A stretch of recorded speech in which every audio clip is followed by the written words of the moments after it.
Hola, buenas tardes, buenas noches. El tema, ya lo habréis visto, el enunciado es el decálogo de la ley de Dios. Y la pregunta que surge, ¿por qué estudiar el decálogo? ¿Por qué no es algo que conocemos desde niño? ¿Por qué hay que estudiar de nuevo la ley de Dios? Y durante unas semanas vamos a estar estudiando el decálogo o la ley de Dios. Son varios los motivos que me llevan a haberme movido a compartir esta serie de enseñanzas. Primero, porque no suele ser un tema que en las iglesias se predique y se enseñe en profundidad, por lo menos en la mayoría de las iglesias que yo conozco. No se enseña, ya digo, con mucha profundidad este tema. En la mayoría de las iglesias cristianas evangélicas no es un tema central de estudio. Y es que parece que me da la impresión, simple impresión propia, como si esta ley, este decálogo, por ser antiguo, viene de tiempos de Moisés. En la vida de muchas congregaciones ocupa un lugar testimonial y poquito más.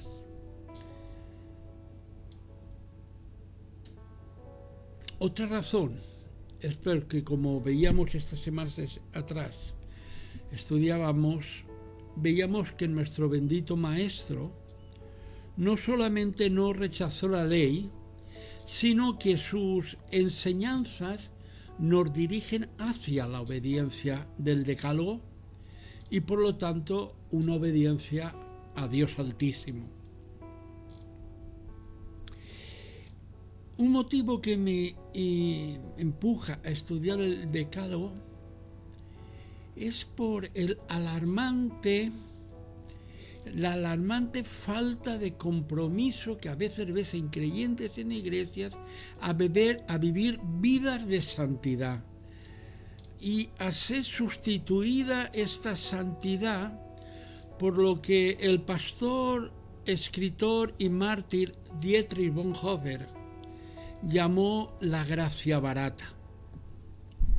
Gracia barata que mide la espiritualidad del creyente o la espiritualidad de las iglesias por los decibelios del sonido de la música del grupo de alabanza. Contra más fuerte es más presencia. Que mide la gracia por los cultos espectáculo. Ya el culto deja de ser una reunión de redimidos por la sangre de Jesús para mostrar y rendirle culto a Dios, sino que tiene que ser un espectáculo. Y las iglesias son iglesias espectáculos. Por las emociones desatadas frente a la gracia de Dios, las emociones desatadas contra más emocionalismo, más ha habido de la presencia. Porque esa gracia barata a veces se mide por los asientos ocupados en la reunión, si hubo más o menos gente. Y tristemente, y sí como no, esa gracia se mide por el número de dinero recogido en las ofrendas. Esta gracia barata que el hermano Bonhoeffer decía que cambia la proclamación del Evangelio, que es poder de Dios para salvación hasta hoy en el siglo XXI, por mensajes pseudoevangélicos más cargados de principios motivadores de masas que de palabra de Dios, y que consigue que muchos creyentes, demasiados quizás por desgracia, desconocedores de la verdad y de la totalidad de las Sagradas Escrituras, sean usados para otros fines que no son los establecidos y permitidos por la palabra de Dios. Por esto es que me mueve el poner esta serie de estudios sobre la santa ley de Dios. ¿Por qué? Porque esta de entrada nos enfrenta con Dios. Amarás al Señor tu Dios con todo tu corazón, con toda tu alma, con todas tus fuerzas, con toda tu mente. La ley de Dios lo primero que hace es que nos enfrenta con Él, con Dios. Y la ley de Dios lo primero que hace es que nos enseña el primer principio, el principio de la santidad, que repito, principio que cada día está más lejano a la vida de muchos y de muchas iglesias. Ahora, hablar del decálogo conlleva hablar en primer lugar del concepto de pacto. Dios en el Sinaí establece un pacto, una alianza, pero esa alianza ya había sido establecida mucho anteriormente por Abraham. Y esa relación de Abraham y Dios y Abraham, se establece a través de una alianza o pacto. Y estableceré, Génesis 17, y estableceré mi pacto entre ti y tu descendencia, después de ti en sus generaciones, por pacto perpetuo, para ser tu Dios y Él de tu descendencia después de ti. Y hemos de entender con esto del pacto que el hombre, tú y yo, no podemos proponerle nunca un pacto a Dios. No podemos llegar a Dios y decir: Dios, quiero hacer un pacto contigo. La alianza o pacto siempre es de parte de Dios. Y realmente sería imposible para los hombres, y es imposible para los hombres entrar en pacto con Dios si no fuera por la gracia divina, no la gracia barata, sino la gracia divina, que es ni más ni menos que el favor inmerecido que de parte de Dios nos guarda, nos sustenta y nos guía. Tú y yo no podemos entrar en pactos con Dios. Dios, en todo caso, entra en pactos con el hombre. Fijémonos en que el hebreo para pacto o alianza, la palabra que se emplea es la palabra brit, y su raíz viene de partir en dos mitades y pasar por medio, como el Señor hizo al partir y separar las aguas del Mar Rojo, y el pueblo tuvo que pasar por medio. También es importante que pensemos y tengamos presente que el pacto divino, esa alianza que Dios establece con los hombres, siempre es perpetuo. La epístola de Pablo a los Gálatas dice: un pacto, aunque sea de hombre, una vez ratificado, nadie lo invalida ni le añade. El apóstol Pedro, el día de Pentecostés, ratificó, volvió a sacar esta idea en su primer discurso, esa vigencia de los pactos establecidos.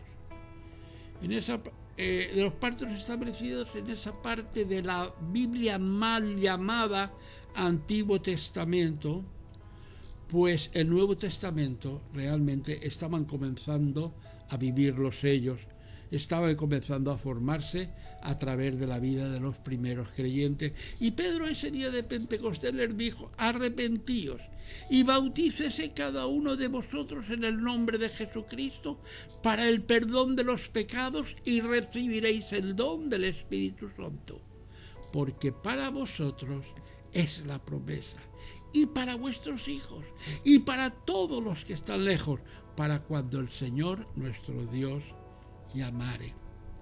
El pacto, las promesas establecidas en el pacto o en los pactos. El pacto establecido en el Sinaí a través del Decálogo apunta no que se anulaba los pactos anteriores, el pacto con Abraham, por ejemplo, sino apunta a una renovación y nunca a la anulación de la vigencia del pacto, tal como veíamos estas semanas atrás, y nuestro Maestro y Señor nos enseñaba: no he venido a anular la ley, sino a darle el sentido correcto. Y ese sentido, recordemos, y valor correcto, se encuentra en la persona de nuestro bendito Señor Jesucristo. Él, Jesús, encarna al Dios de Israel. Y ya a partir de ese momento el Dios de Israel no es Dios solamente para Israel, según la profecía que se le dio en el templo cuando con su padre y su madre fueron para el sacrificio de la purificación. Ese Jesús iba a ser para todas las naciones. Dios iba a ser a través de Jesús Dios para todas las naciones.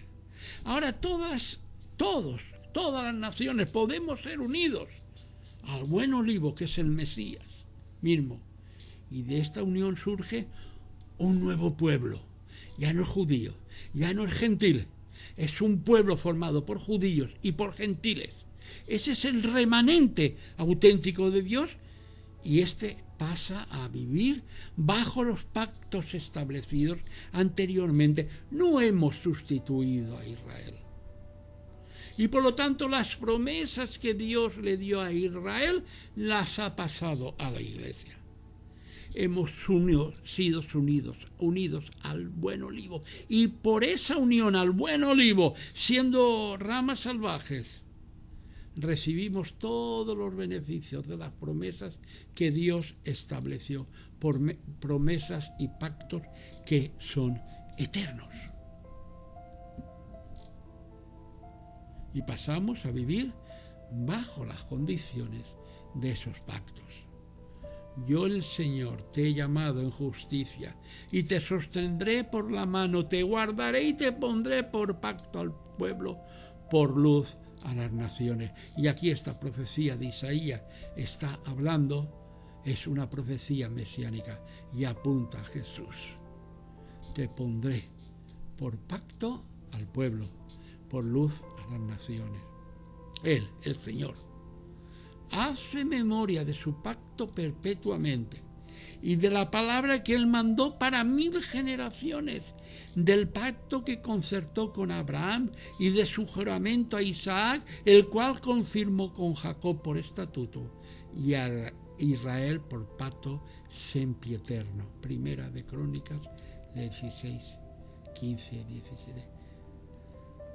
Y lo maravilloso de la gracia de Dios, esta renovación del pacto es tan grande, abarca tanto, que incluso nos incluye a nosotros los gentiles.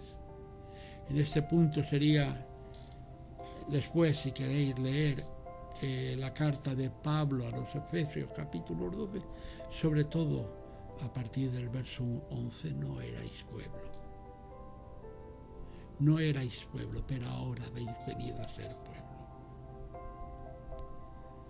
El profeta Jeremías dice aquí que vienen días, dice el Señor, en los cuales haré nuevo pacto con la casa de Israel y con la casa de Judá. Pero este es el pacto que haré con la casa de Israel después de aquellos días, dice el Señor, daré mi ley en su mente y las escribiré en su corazón. Yo seré a ellos por Dios y ellos me serán por pueblo.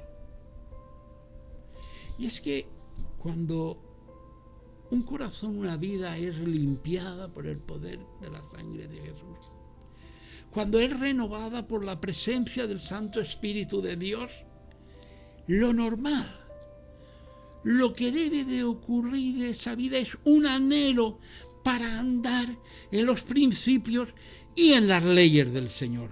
Es algo que tiene que brotar naturalmente. Y esto es lo que da realmente autenticidad al nuevo nacimiento. No las cosas que hagamos, por muy correctas que sean, sino lo que da autenticidad al nuevo nacimiento es el deseo de hacer y guardar la voluntad y los principios de Dios, recogidos en primer lugar en ese decálogo. Todo aquel que ha nacido de nuevo, de lo alto, del Espíritu Santo, de una simiente ya incorruptible, precisa alimento espiritual. Y esa nutrición, ese alimento procede de la palabra de Dios, de su voluntad, de sus mandamientos. Hijo mío, esta a mis palabras. Inclina tu oído a mis razones. No se aparten de tus ojos.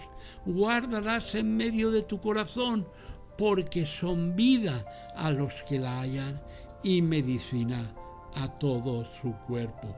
Proverbios capítulo 4. Verso 20. Los estatutos del Señor, esa porción de la Escritura que está ahí, que repito, muchas veces sirven para apoyar algo que queremos decir en un sermón, quizás escribirlo en las paredes, pero poco más. Los estatutos del Señor, la ley del Señor, son manifestados en nuestro Señor y Salvador Jesucristo, por lo cual Él es la Torá viviente, la ley viviente. Esos estatutos son agua limpia y pura para todos los que tienen sed. Todos los que tienen sed, según la promesa de Jesús, son satisfechos de esa agua, porque están relacionadas con el Espíritu de Dios. El Espíritu de Dios no está obrando aparte de la palabra de Dios. Los que no tienen sed, los que desprecian el agua de la palabra vivificadora por el Espíritu de Dios y buscan otras bebidas en la emoción, en las manifestaciones, en despreocuparse de las cosas de Dios y preocuparse de otras cosas. Los que buscan la satisfacción de sus propias vidas en el egoísmo, en la carnalidad, etcétera, etcétera, pueden observar que nunca están satisfechos. Siempre necesitan más de los que lo mueven. Hace falta más manifestaciones, más presencia. Pero la palabra de Dios, la ley del Señor, es prácticamente ajena a sus vidas. El secreto es que la palabra de Dios satisface, llena completamente y produce fruto, pero solo a los mansos y humildes de corazón. Y lo maravilloso de Dios, que esa santa ley de Dios, que fue dada en medio de fuego y de truenos y de señales terribles a Moisés en el Sinaí, que después Moisés guardó dentro de ese arca toda de oro. Esa ley que era reverenciada y era puesta en lugares tan importantes dentro del lugar santísimo del tabernáculo y posteriormente del templo. Esa santa ley de Dios, su palabra viva por el Espíritu Santo, ha decidido que ahora habite en corazones humanos, mansos y humildes de corazón. El estudio de los mandamientos del Decálogo, nos lleva a enfrentarnos con la realidad de la elección. Dios no escoge a Israel por méritos o porque tuviera valores especiales, sino sencillamente Dios elige a Israel con eso que conocemos como la gracia divina, no la gracia barata, la gracia divina. Y el Señor lo hace para servirse de un pueblo que ni tan siquiera era tal, sino que cuando bajan a Egipto eran unas tribus, no eran ni una nación. Y el Señor tiene que recordarles. Años después de la salida de Egipto, otra vez a través de las palabras de Moisés en el libro de Deuteronomio, porque tú eres pueblo santo para el Señor tu Dios. El Señor tu Dios te ha escogido para serle un pueblo especial, más que todos los pueblos que están sobre la tierra. No por ser vosotros más que todos los pueblos os ha querido el Señor y os ha escogido, pues vosotros seréis el más insignificante de todos los pueblos, sino por cuanto el Señor os amó y quiso guardar el juramento que juró a vuestros padres, os ha sacado el Señor con mano poderosa y os ha rescatado de servidumbre de la mano de Faraón, rey de Egipto. Dios escoge a un pueblo pobre, oprimido y esclavizado. Si cuando llegaron a Egipto eran unas tribus, 400 años después lo que salió de Egipto eran esclavos, gente que había vivido toda su vida y sus antepasados en la esclavitud. Y escoge a ese, ya repito, a ese pueblo pobre, oprimido, esclavizado, para revelar más claramente la propia naturaleza divina de Dios, para revelarle a ese pueblo tan simple sus valores y su proyecto para toda la humanidad, no para ellos solamente, sino para toda la humanidad. Por eso el Señor no crea un sistema religioso y se da a conocer en medio de un sistema religioso, sino se da a conocer en la constitución de un pueblo, gente normal, sencilla, y que a esa gente, en primer lugar, los toma y los forma para que fuera una referencia para el resto de los pueblos. Mi siervo eres, oh Israel, porque en ti me gloriaré. Poco es para mí que tú seas mi siervo para levantar las tribus de Jacob y para que restaures el remanente de Israel. También te di por luz a las naciones, para que seas mi salvación hasta lo postrero de la tierra. Israel y Jesús, Yeshua, se funden en esta profecía de Isaías. Siervo sufriente es Israel, pero también lo encarna Jesús, encarnando los propósitos de Dios para la humanidad. Por eso es que en la elección de Israel,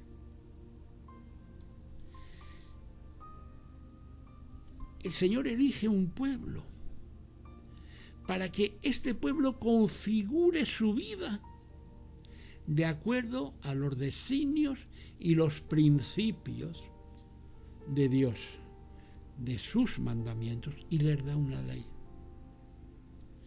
Pero cuando no dejamos que la ley de Dios, la palabra de Dios, configure nuestra vida a la voluntad de Dios, y ahora hablo como iglesia, no dejamos que configure nuestra vida, la vida eclesial, a la vida y propósitos, cuando llegamos a espiritualizar tanto la palabra,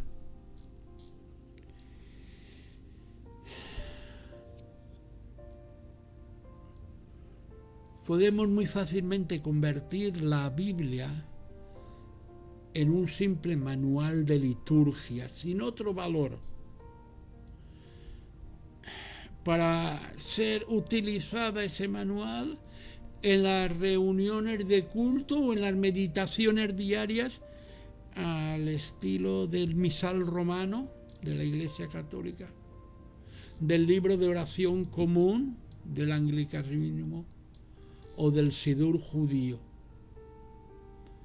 Utilizamos la Biblia y llegamos para ver si la lectura que el predicador va a emplear para la predicación es la misma que corresponde a la que yo tengo en la Biblia.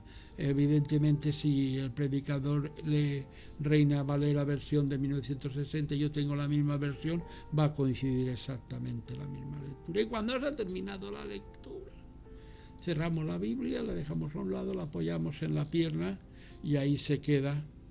Y rara es la vez que volvemos a abrir la Biblia para confrontar lo que el predicador está diciendo con la palabra de Dios. La Biblia se ha convertido en un libro litúrgico. Dios nos da la fe para vivir.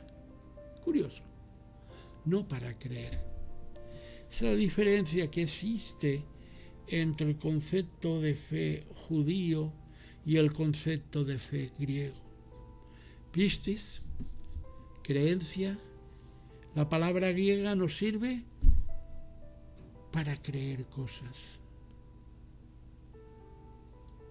Emujá, fe en hebreo, nos sirve para creer, para fiarnos de Dios de todo corazón y seguir su palabra. La fe que Jesús nos transmite, la fe de Jesús, es la fe que nos ayuda a vivir, a desarrollarnos en nuestro caminar cristiano para cada día parecernos un poco más a Él. La fe de Jesús es la que centra su interés no tanto en creer cosas, sino que va a la palabra de Dios y se alimenta y centra su vida en vivir y obrar de acuerdo a la voluntad de Dios, por encima de vivir religiosamente o eclesiásticamente, como la mayoría de las veces ocurre. La ley del Señor es perfecta, que convierte el alma. El testimonio del Señor es fiel, que hace sabio el sencillo. Los mandamientos del Señor son rectos, que alegran el corazón. El precepto del Señor es puro, que alumbra los ojos. El temor del Señor es limpio, que permanece para siempre. Los juicios del Señor, verdad, todos justos. Deseables son más que el oro, y más que mucho oro afinado, y dulce más que miel, y que la que destila del panal.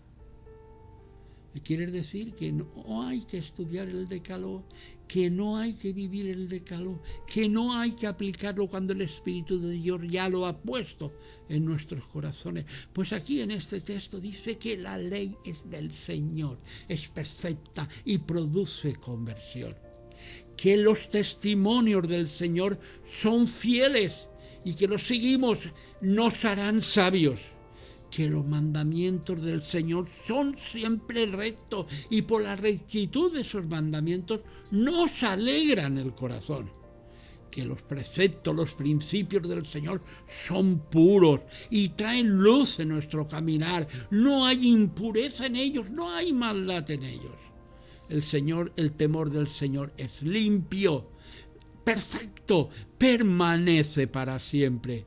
Y los juicios del Señor son verdad, todos justos. Puedo esperar, puedo confiar que Dios hará, porque Dios lo ha dicho en su palabra, Dios lo ha dicho en su santa ley.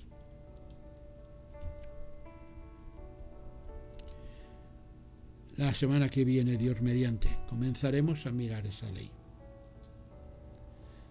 Repito, ley que convierte el alma, que es recta, limpia, apreciable, más que el oro refinado. Es la ley del Señor, esos 10 mandamientos. ¿Es eso para ti o es otra cosa? Que el Señor lo bendiga y hasta la próxima semana.